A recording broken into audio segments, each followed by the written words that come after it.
नमस्कार मेरे प्यारे किसान मित्रों।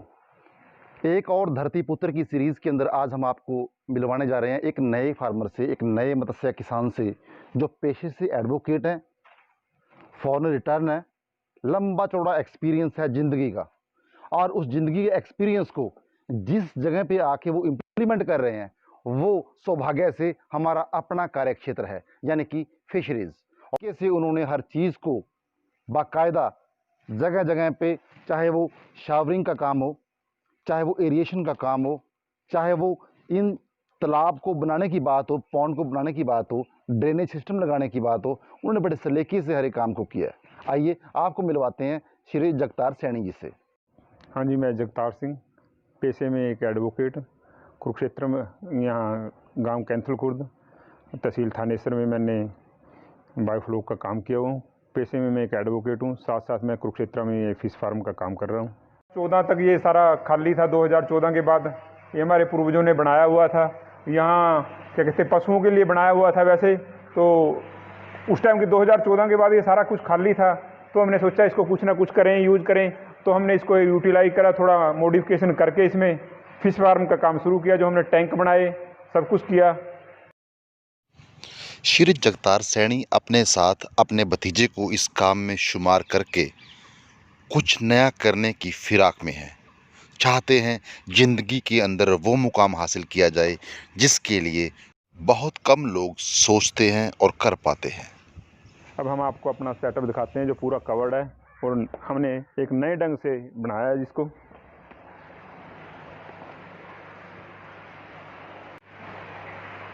बायोफ्लोक ये सिस्टम बनाने के लिए मेन तो वो है जी, ये एक तो कवर्ड हो ज़्यादा ठीक है, क्योंकि सर्दियों में हम टेम्परेचर कंट्रोल कर सकते हैं। टेम्परेचर कंट्रोल रहेगा तो हम पूरा साल कल्चर आराम से कर सकते हैं जी।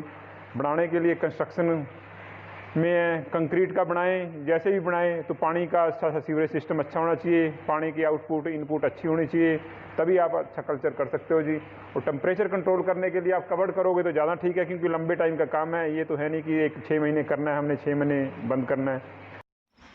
सर्दियों में मछली पालन के आड़े आने वाली चुनौतियों के लिए भी जगतार तैयार नजर आए। सर्दियाँ पूरे स्वाब पे है जी। नवंबर दिसंबर का महीना चल रहा है जी। बाहर का इस टाइम टेम्परेचर 3 डिग्री है। पाउंड हैं जो बड़े बड़े खड्डे बने हुए हैं, तालाब बने हुए हैं, उनका टेम्परेचर भी 7, 8 या 12, 13 तक है। और हमारा आजकल बायोफ्लोक में टेम्परेचर जो कवर किया हुआ है हमने, वो 20, 21 तक तो हमारा अंदर का टेम्परेचर है, और टैंकों का भी टेम्परेचर 18, 19 और 20, 21 तक है। आजकल हमने यहाँ सीड स्टॉक भी किया हुआ है, फंगास का सीड स्टॉक किया हुआ है, जो हमारा आगे मार्च में हार्वेस्टिंग के बाद यूज होगा। देसी मांगूर, गोल्डन और फंगास का हम कल्चर कर रहे हैं। आने वाले टाइम में हम सिंगी का भी कल्चर करेंगे। नया कोई फार्मर स्टार्ट करता है, हमारी तो सलाह यही है, कम से कम 20,000 लीटर का टैंक रखें। 20,000, 30,000, 50,000 लीटर। हम टोटल आज की डेट में 5 लाख लीटर का कल्चर कर रहे हैं जी। अलग अलग टैंक की रेशो है, किसी 40,000 लीटर है, किसी की 50,000 लीटर कैपेसिटी है। हमारा सबसे बड़ा टैंक 60,000 लीटर का है, जिसमें हम आराम से कल्चर कर रहे हैं। क्योंकि छोटा टैंक है, मछली के लिए सैनिटाइज वगैरह करने के लिए तो ठीक है, कल्चर करने के लिए तो कम से कम आप 20,000 लीटर रखें तो ज़्यादा ठीक रहेगा। हम अच्छी सर्वाइव करेगी, फिश अच्छा सर्वाइव करेगी, ग्रोथ अच्छी होएगी। ओपन पॉन्ड में और इसमें जी कवर्ड पॉन्ड में, बायोफ्लोक में ये है जी, टैंक बने हुए हैं। एक बड़े तालाब में हम अमोनिया को कंट्रोल नहीं कर सकते, पीएच को कंट्रोल नहीं कर सकते, बाहर से जो डिजीज आती हैं उनको नहीं पता कर सकते जी। इनमें ये है कि जो टैंक 20,000, 30,000 या 50,000 की रेशो में बने हुए हैं, हमें पता है कि क्या बीमारी आ रही है, उसको हम कंट्रोल कर सकते हैं, पानी को ड्रेन कर सकते हैं, क्या मेडिसिन यूज़ करनी है जी, हम वो टाइम पे यूज़ करते रहते हैं जी। इंतजाम भाई साहब ने यहाँ किया है। एक ड्रम रखा हुआ है साहब, आप इस ड्रम को देखिए। इस ड्रम के अंदर क्या करते हैं कि जो प्रोबायोटिक्स हैं उनको एक्टिवेट कर देते हैं। एक्टिवेट कैसे करते हैं, उसको प्रॉपर मीडिया देते हैं। वो आप इनसे सुनिए किस प्रकार से वो इन स्पोर्स को, इन प्रोबायोटिक्स को एक्टिवेट करते हैं। इसमें हमने 100 लीटर पानी रखा हुआ है। इसमें एरिएशन के लिए इसमें एरिएशन स्टोन डाले हुए हैं, एक बाहर निकालने के लिए रखा हुआ है कि हवा वगैरह इसमें बाहर निकले।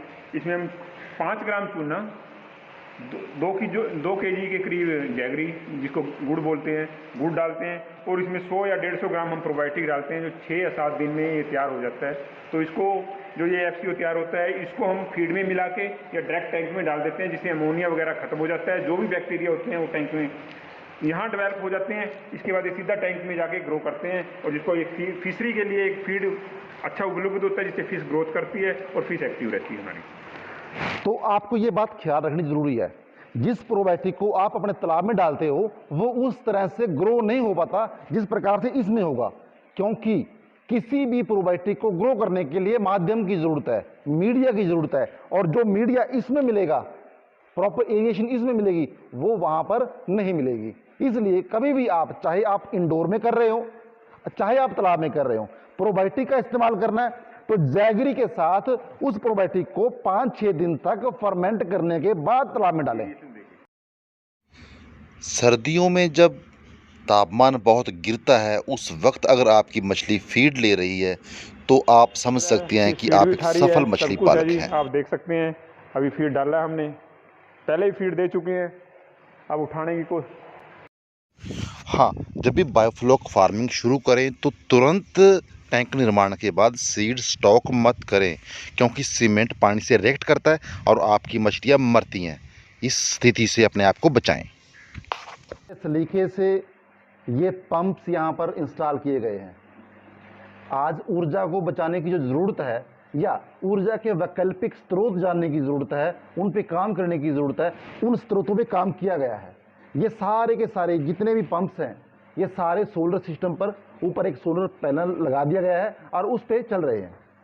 भविष्य के लिए इन चीज़ों की ज़रूरत है और कहीं ना कहीं इस प्रकार के मत्स्य पालक एक आइकन बन के उभरते हैं हमारे दूसरे लोगों के लिए, वो इनसे बहुत कुछ सीख सकते हैं।